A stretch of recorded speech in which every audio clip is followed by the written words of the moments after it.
¿Tienen alguna otra solicitud, Ministerio Público? Sí, señora, su permiso para medida cautelar. Adelante, por favor. Gracias, señora. Se establece el artículo 155 del Código Nacional de Procedimientos Penales. Esta Fiscalía solicita como medida cautelar personal a los hoy imputados, prevista en la fracción 14ª del ordenamiento penal antes invocado. Esto es, señoría, que tal como lo establece el artículo 153 del mismo ordenamiento penal antes invocado, se tiene que cumplir los fines del sistema, como lo es la seguridad de que los hoy imputados comparezcan a proceso, brindar seguridad a la víctima como los testigos, así como la no obstaculización de la presente investigación. Cabe señalar, su señoría, que tal como lo establece el artículo 168 del Código Nacional de Procedimientos Penales en su fracción primera y segunda, se advierte un peligro de sustracción por parte de los hoy imputados. Esto es, señoría, que los mismos no presentan arraigo en el lugar donde van a ser juzgados.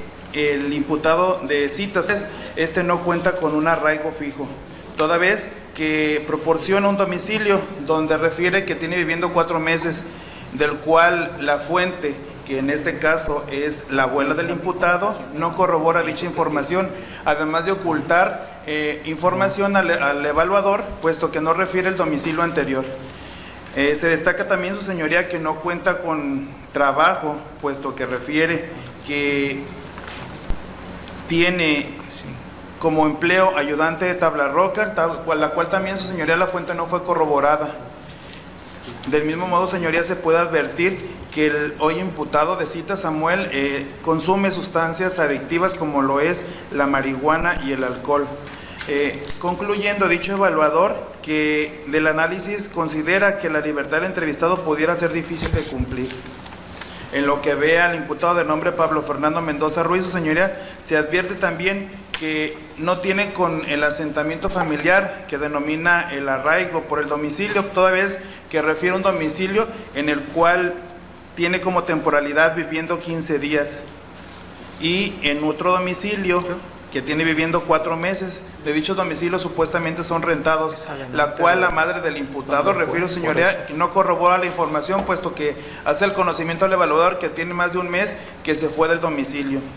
¿La madre del imputado dice? Sí, señoría. Sí, adelante, adelante. Se puede advertir también, señoría, en dicha evaluación que el hoy imputado no tiene empleo, así como también, señoría, otro riesgo que representa que el mismo consume sustancias adictivas como es la marihuana. Recordando, señoría, que las personas que consumen sustancias adictivas son poco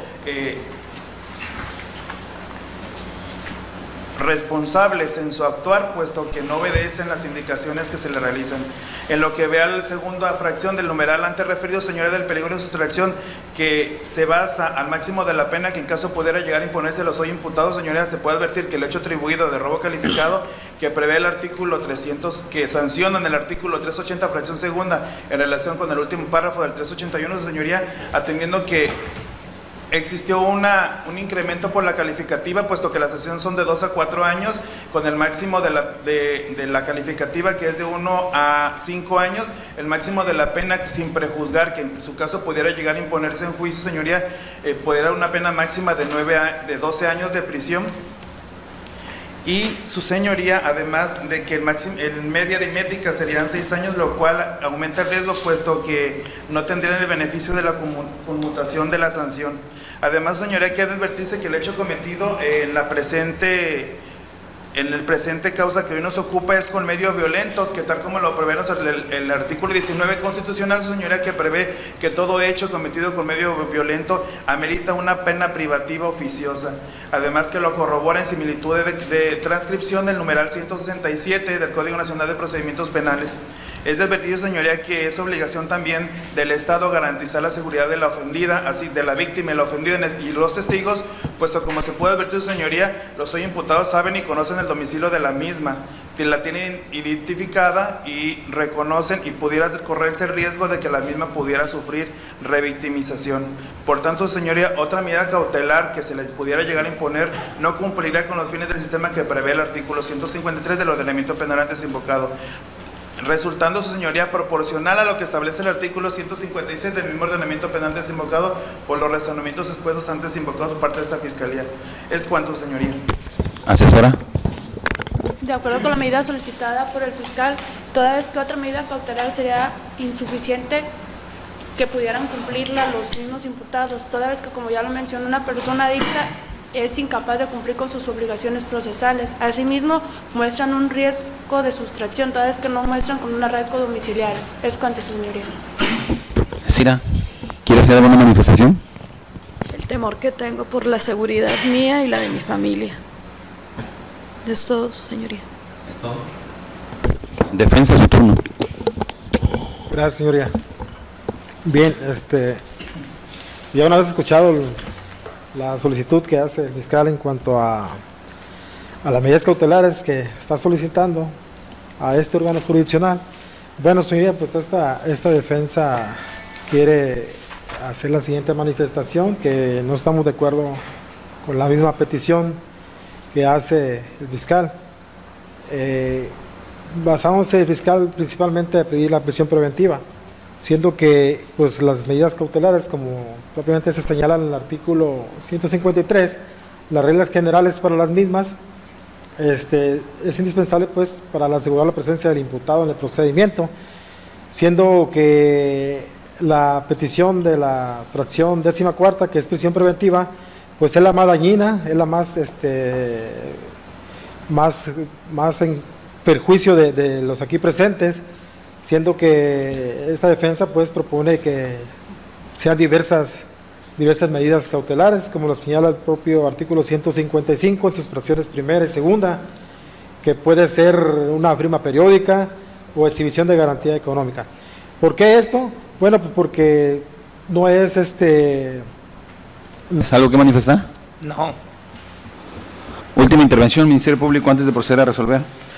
Suficientemente debatido el tema, vamos a proceder a resolver respecto a las medidas cautelares solicitadas con fundamento en lo dispuesto por el artículo 19 de la Constitución Política de los Estados Unidos Mexicanos, que contempla el principio de mínima intervención, y lo dispuesto por el 156 del Código Nacional de Procedimientos Penales, que contempla el principio de proporcionalidad en las medidas cautelares empleadas. Tenemos que surgió debate respecto a las mismas, puesto que el agente del Ministerio Público solicita que se le aplique a los imputados la prevista en el artículo 155, fracción 14ª, que es la prisión preventiva durante el tiempo que dure el proceso, argumentando principalmente que los sujetos activos no tienen arraigo, que no cuentan con trabajo, que consumen drogas y que el delito fue cometido con medio violento, y además que no alcanzarían el beneficio de la conmutación de la sanción de la pena. Por su parte, la defensa dice que la prisión preventiva es la más lesiva que contempla el código, que es la más dañina, que existen otras medidas con las que se puede asegurar su presencia, como la firma periódica, la garantía económica, que sí tienen arraigo en el lugar. Una vez analizados los argumentos, es importante tomar en cuenta que el artículo 19 constitucional no contempla como prisión preventiva al robo calificado, ni el artículo 36 del Código Penal para Nayarit, y que si el delito se comete con medios violentos, como sería armas y explosivos, entonces sí lo contempla de manera oficiosa, pero no lo contempla. Sin embargo, el Ministerio Público puede solicitar la prisión preventiva por otras causas, como por no tener arraigo, como por que corra riesgo de sustracción, como por tener otras causas, como por el máximo de la pena que se pueda imponer. Sin embargo, el Ministerio Público no justifica ninguno de ellos. Ninguno. El hecho de que no presente arraigo no se justifica en un arraigo fijo que tiene viviendo 4 meses, pero que la abuela del imputado no corrobora dicha información, que no cuenta con trabajo. Ese no es motivo. Que se droguen y que por eso van a mentir, tampoco es motivo suficiente.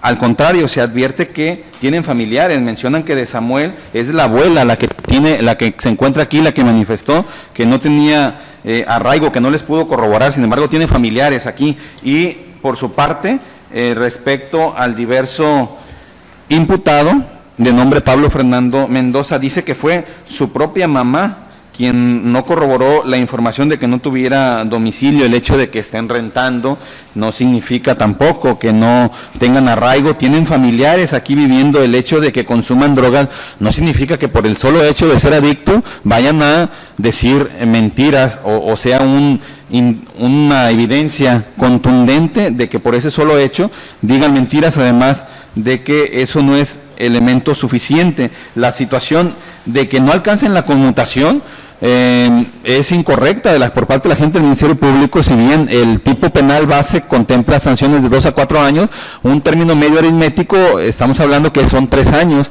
y del respecto a la calificativa, de 1 a 5 años. Los criterios emitidos por los tribunales colegiados comúnmente aplican una pena mínima, no las máximas, no son tan severos, ni siquiera los jueces de primera instancia, ni los de segunda instancia, y no tenemos por qué determinar el grado de culpabilidad en este momento, no estamos juzgando. Entonces no se atiende. Si se impusieran las mínimas, que son los criterios que toman nuestros juzgados federales para efecto de reinserción a la sociedad, serían 3 años y alcanzarían a conmutar, y por lo tanto ese argumento de la conmutación no es suficiente respecto a que corren riesgo las víctimas. No lo manifestaron propiamente los ministerios públicos, sin embargo la propia ofendida sí lo manifiesta. Existen otros medios con los cuales se puede garantizar la seguridad de esta, sin embargo no por un delito de robo vamos a tener personas detenidas aplicándoles una medida cautelar que es la más severa, como lo manifiesta la defensa, una medida cautelar con la que se causan serios perjuicios y con las que no se cumplen los propósitos de la reinserción de estas personas a la sociedad, en dado caso llegaran a considerárseles como culpables en la comisión del hecho delictivo. Por tanto, no se atienden o no son suficientes los argumentos vertidos por el agente del Ministerio Público como para imponer la prisión preventiva a los sujetos activos, principalmente porque no lo contempla el 19 constitucional, ni el artículo 36 del Código Penal para el Estado de Nayarit. Segundo, el arraigo, tienen familia aquí y el domicilio son de este mismo municipio. Y por otra parte, la conmutación, hay más probabilidades de que alcancen a conmutar que de que no alcancen a conmutar. El hecho con medio violento no fue con armas y explosivos. Respecto a la inseguridad que tiene la víctima, con otras medidas pueden garantizarse. Es por todo ello que a criterio de este juzgador, le suplico por favor al público que no esté haciendo señas a este juzgador, deben de estar con el debido respeto a las determinaciones emitidas por el órgano jurisdiccional con el procedimiento de expulsarlos de sala de audiencia.